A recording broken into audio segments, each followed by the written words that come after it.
Ahora sí. La psicopatología la entendemos como el estudio de la conducta normal. Por lo tanto, entendemos derechamente para dónde va este cuento. Sin embargo, sin embargo, ¿qué entendemos por conducta anormal? ¿No? ¿Qué es lo que nosotros entendemos por conducta normal? Profe, mientras yo leía, decía que era un poco difícil para ellos diferenciar entre lo anormal y lo normal. O como que no había como una línea divisoria exacta entre lo que era anormal y normal. Y cuando Claro. lo pensé así, pensé que lo anormal y lo normal, hay tantas veces que he dicho esa palabra, no se ve como algo separado, sino que se ve como algo que está así como medio mezclado, no sé. Una persona que se cree Pablo Neruda ¿Ya? o algo así. Algo medio mezclado, dice su compañera. Y su compañero da el ejemplo de alguien que se crea un personaje. Principalmente lo que podemos entender por conducta anormal, siempre popularmente se entiende como una conducta que es distinta al promedio, ¿no? Distinto Pero a la norma. Sin embargo, más allá de lo distinto a la norma, lo que da a entender el texto es que también hay un tema de funcionalidad. ¿Qué quiere decir esto? El hecho de que haya un tema de funcionalidad refiere de que hay un espacio para que la gente no tenga que considerar que cualquier conducta que no sea igual a la del resto se considere anormal, sino que hablamos como conducta anormal aquella que afecta o aquella que dificulta a la funcionalidad del sujeto. Es una conducta que genera un aislamiento del sujeto producto de un malestar, producto de un problema, ¿ya? No solamente porque sea un sujeto raro, sino porque también es un sujeto que ha perdido el ritmo promedio, el ritmo regular de su vida y que genera una problemática. De ahí que estemos hablando de psicopatología, patología como una carencia, como una falta, un problema. Pero, mayormente importante, nos interesa entender el origen de esta conducta anormal. Eso es lo que estudia la psicopatología. No cualquier conducta anormal, porque también la psicopatología se distingue de la psicología y de la psiquiatría según el enfoque que ellos toman, según el objeto de estudio que ellos toman en cada una de sus disciplinas. En el caso de la psicopatología estamos viendo conducta anormal, pero desde el origen de la conducta anormal. ¿Cómo se produce? ¿Qué la produce? ¿Qué la gatilla? ¿No? serían los valores, yo creo, ¿no? No necesariamente. Vamos a tomar el origen y vamos a abrir otro cuadro. En cuanto al origen, hay varias formas de verlo. Principalmente podemos verlo desde la parte etiológica, o sea, Y epidemiológica. origen, digamos, propio o natural, origen natural de las cosas, o epidemiológico. Es decir, cuando ya estamos hablando de contagiar o si se origina socialmente. Esta es la diferencia más importante, chicos. ¿Ya? Cuando hablamos de el origen etiológico o el origen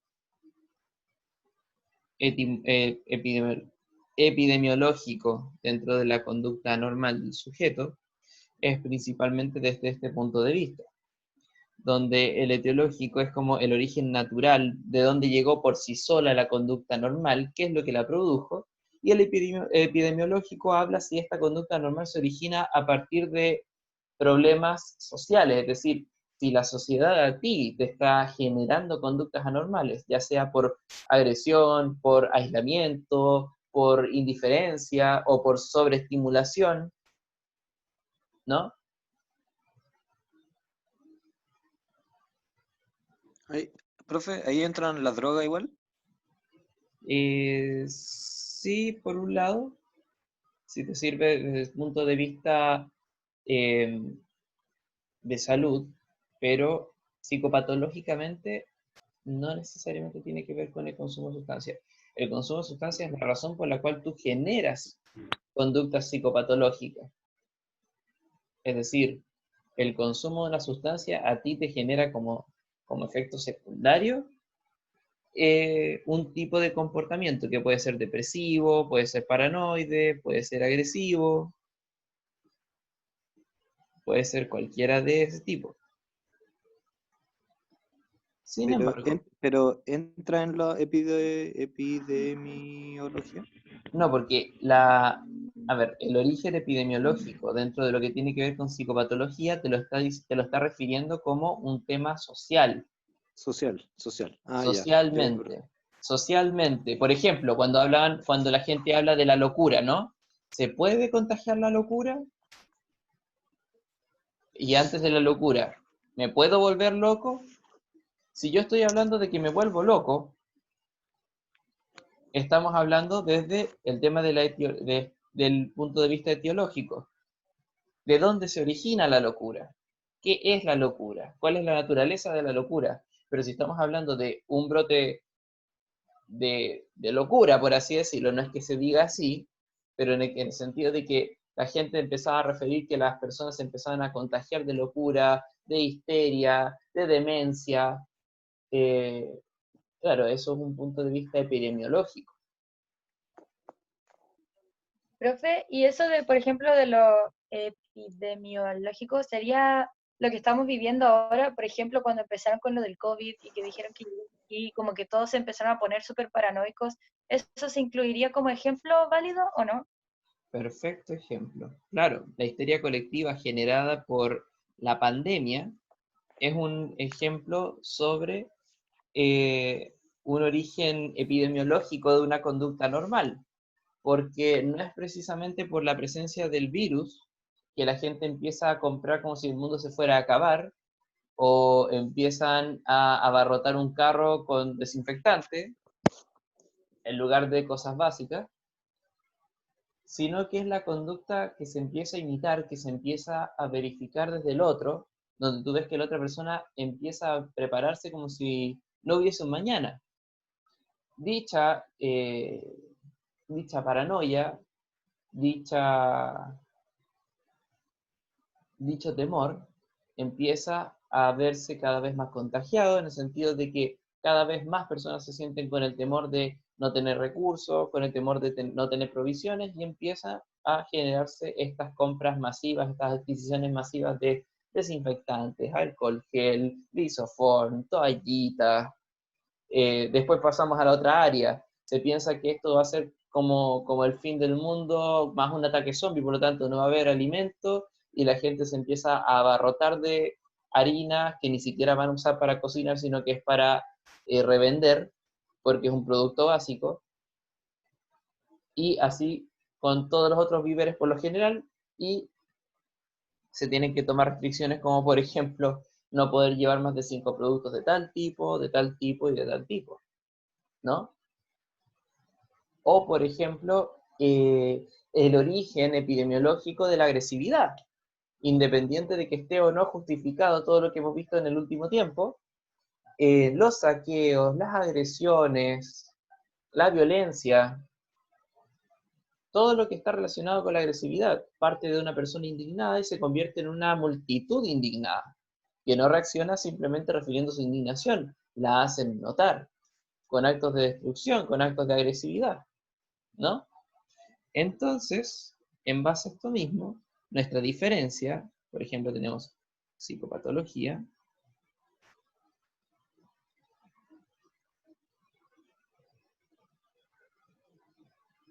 psiquiatría y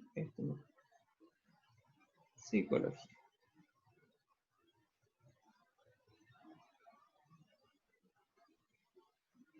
Donde la psiquiatría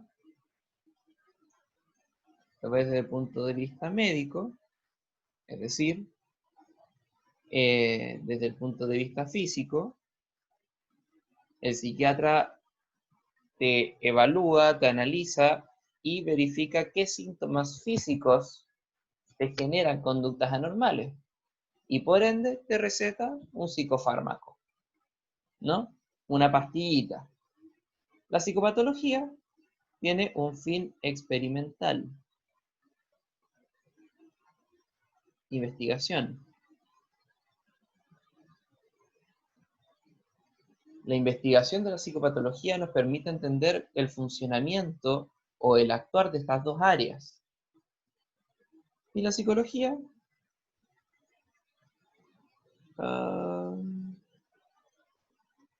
la conducta normal, pero desde el punto de vista del tratamiento. ¿Qué quiere decir desde el punto de vista del tratamiento? Que el psicólogo, o desde el área de la psicología, se busca cómo yo voy a trabajar con esto. Y si no lo trabajo yo, ¿cómo le permito a las otras áreas de trabajo abarcar estos temas? Por ejemplo, ¿qué pasa cuando en el curso se manifiestan conductas anormales de parte de nuestros alumnos? Voy a hacer como los profesores de hace 10, 20 años atrás que los tiraban como si fueran loquitos, como si fueran animales y que poco menos teníamos que reírnos de ellos, o invisibilizarlos completamente, o el colegio me va a dar las herramientas y yo voy a tener las herramientas para poder trabajar con ellos.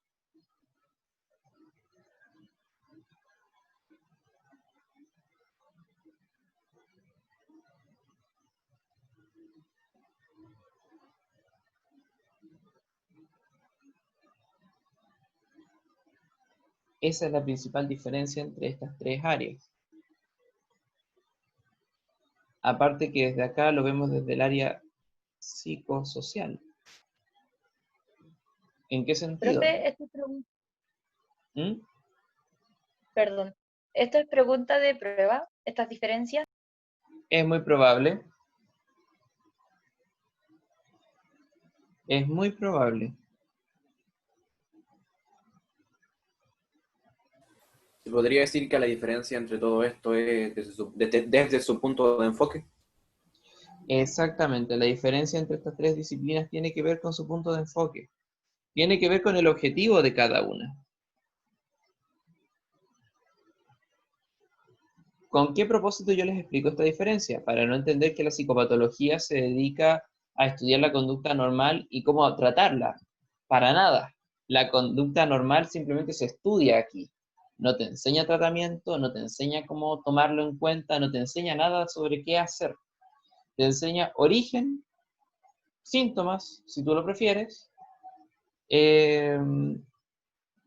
y más o menos qué dimensiones puede abarcar dicha patología.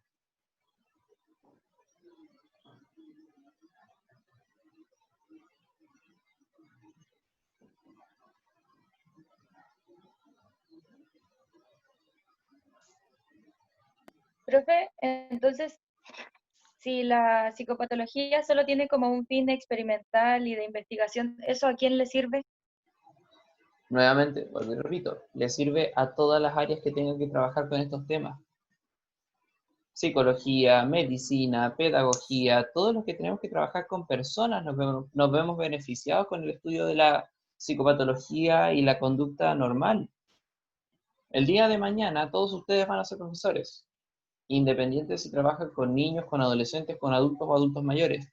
Todos son docentes. Ustedes ya son docentes en potencia.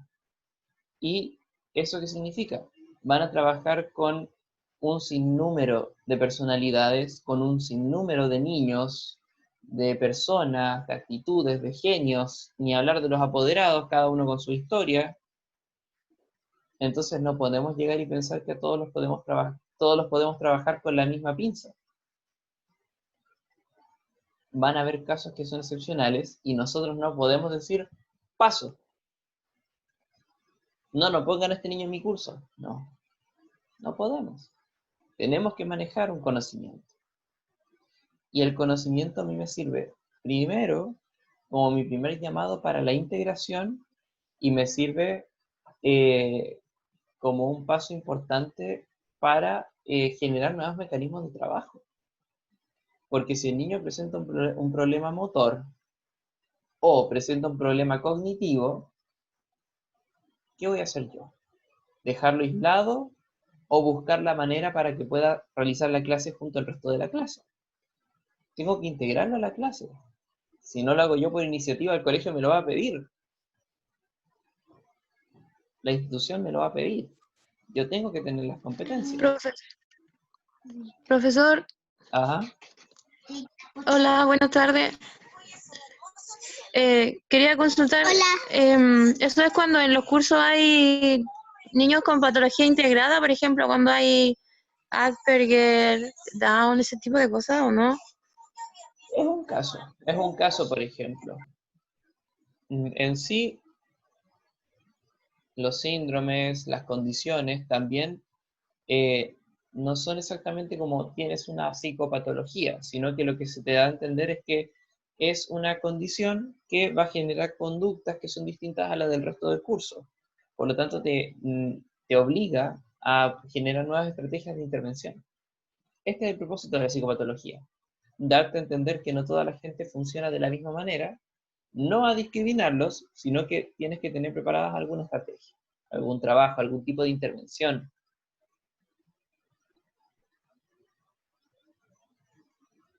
Disculpe, y en niños normales o personas normales también se pueden dar algunas alteraciones que sean de estudio de la psicopatología. Claro, porque toda la gente, todos padecemos elementos como por ejemplo la ansiedad, la depresión, las fobias, trastornos varios que pueden aparecer más tarde que temprano. Cualquiera de nosotros en algún minuto, por alguna razón, podemos desencadenar un brote psicótico, podemos a lo mejor activar un brote Profesor, esquizofrénico por un tema hereditario, posiblemente, ¿sí?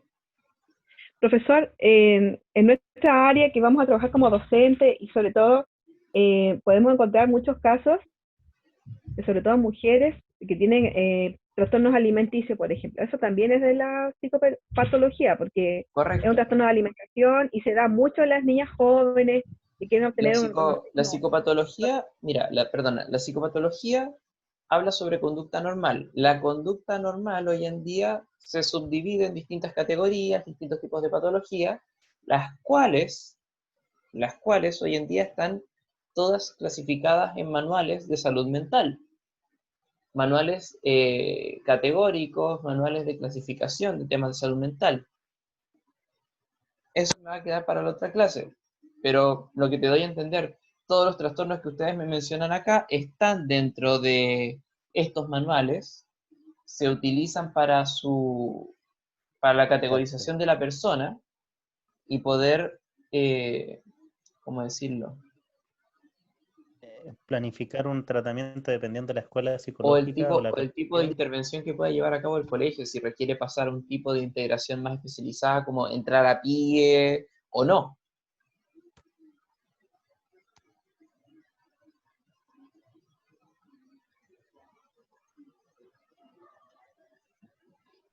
Finalmente, la psicopatología debe su concepción, es decir, su origen, a tres partes, por así decirlo. Tiene tres tipos de concepciones o tres tipos de orígenes. La concepción mágica, la concepción organicista y la concepción, no me acuerdo si es psicológica o psicogénica.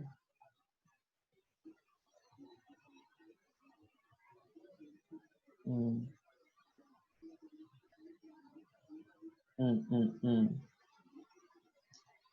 Denme un segundo.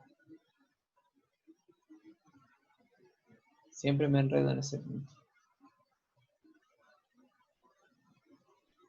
Lo que simplemente trato de decir es que dentro de los orígenes de la conducta normal, o dentro de los orígenes del estudio de la conducta normal, hay 3 puntos históricos, por así decirlo. La primera parte que tiene que ver con el origen mágico que se le da a la conducta normal. ¿Qué se entiende por origen mágico? Toda la visión sobrenatural de la conducta anormal. ¿Ya?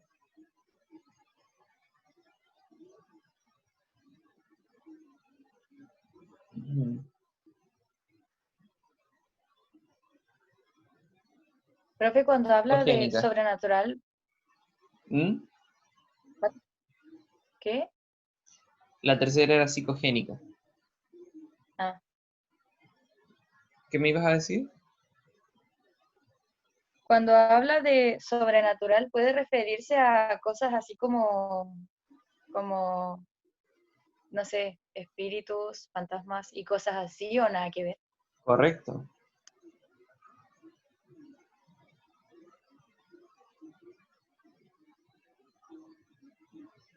Demonología y chamanismo.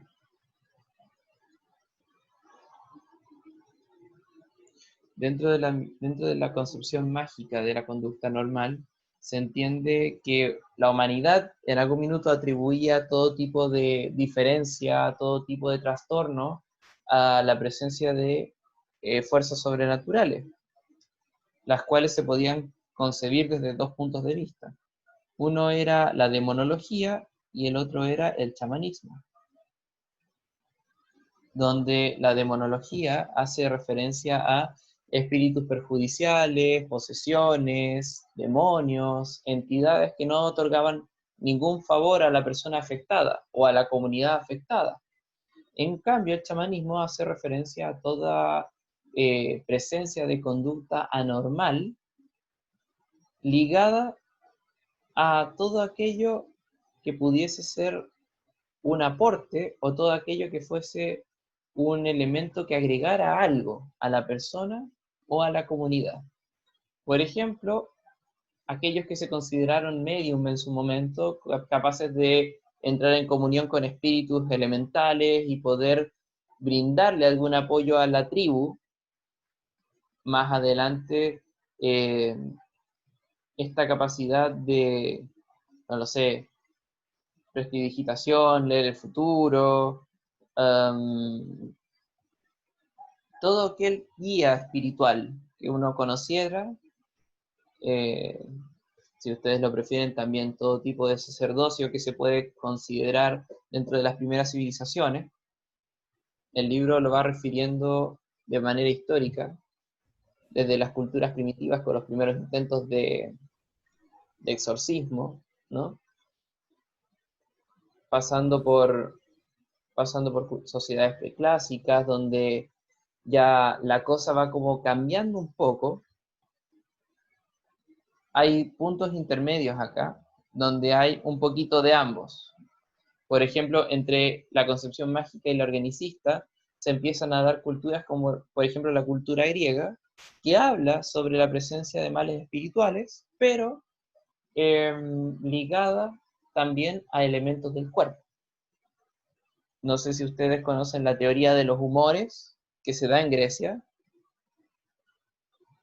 La teoría de los humores habla principalmente de cómo nuestro cuerpo se beneficia de ciertas cargas en el organismo, es decir, el balance de ciertas sustancias en el organismo, sangre, bilis, plasma, flema. Estos se llamaban humores, que su desbalance, es decir, el exceso de uno y la falta de otro, generaba conductas que no eran beneficiosas para el sujeto. Conductas en general. Una persona que no estuviera naturalmente en sus mejores condiciones. ¿Eso es Profe, como alquimia? ¿Alquimia, profe? No, porque la alquimia es el proceso químico. Lo otro de la teoría de los humores tiene que ver principalmente con el balance de las sustancias en el organismo. O Ah, ya. por ejemplo, también estaba la teoría que, eh, lo peor es que me sé las teorías y se me olvidan los autores, pero está la teoría de, no, Paracelso no es. Bueno, principalmente la teoría de que los espíritus entraban a través de la sangre, por lo tanto, la única manera para poder limpiar, digamos, el cuerpo de esta conducta normal, de esta demencia, era generando trepanaciones o perforaciones en el cráneo, con el objetivo de poder filtrar estos malos espíritus.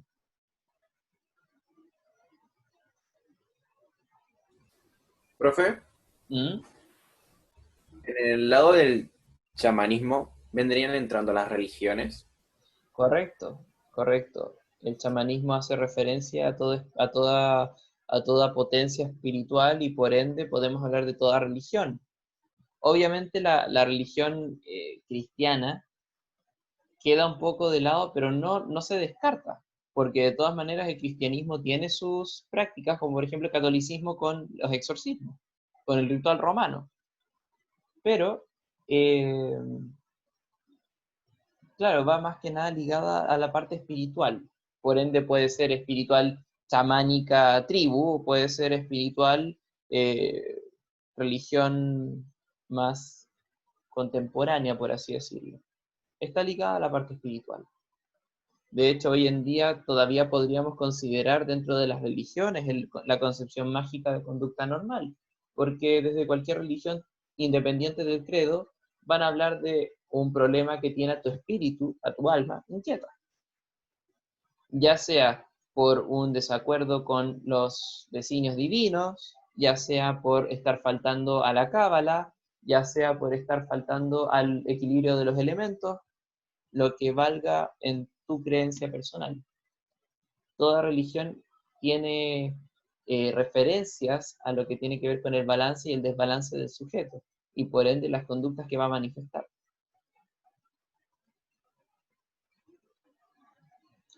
Chicos, se me hizo muy cortito el tiempo, la verdad. Eh, yo ahora voy a tener que dejar la clase hasta acá, pero les dejo como invitación para poder profundizar mejor el contenido, leer bien las páginas, las dejo aquí en pantalla desde la 13 a la 26 de este mismo texto, ¿ya? Para que lo podamos conversar de mejor manera, pero veo que esta unidad generó un mejor enganche para, para su estudio, más que el origen de la psicología. Así que repasen bien el texto, lo hablamos con más precisión el lunes, y también el lunes quiero dar las fechas de nuestra siguiente evaluación. Yo creo, personalmente, por el tiempo que nos queda, porque el 14 de agosto va a haber otra pausa docente, lo cual significa que del 14 al 17 vamos a estar en reposo, y del 18 hasta fin de agosto no se puede hacer pruebas. Así que yo Profe, con sugiero, respecto a eso, disculpe, yo estoy informado que la pausa será del 10 al 14 en su carrera, en la universidad. la adelantaron. Sí, pero o sea, eso me lo informaron ayer. Ya. Lo que trato de decirles es que vamos a terminar la asignatura con un trabajo o dos trabajos cortos, pero trabajos en base al contenido de clase, de manera que podamos condensar la evaluación sin hacer más cátedra, ya que la primera cátedra la aplazamos bastante.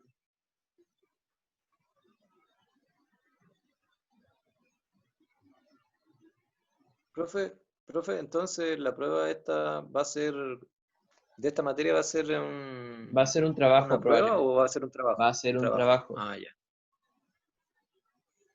Ah, ya, gracias, profe. Ujú.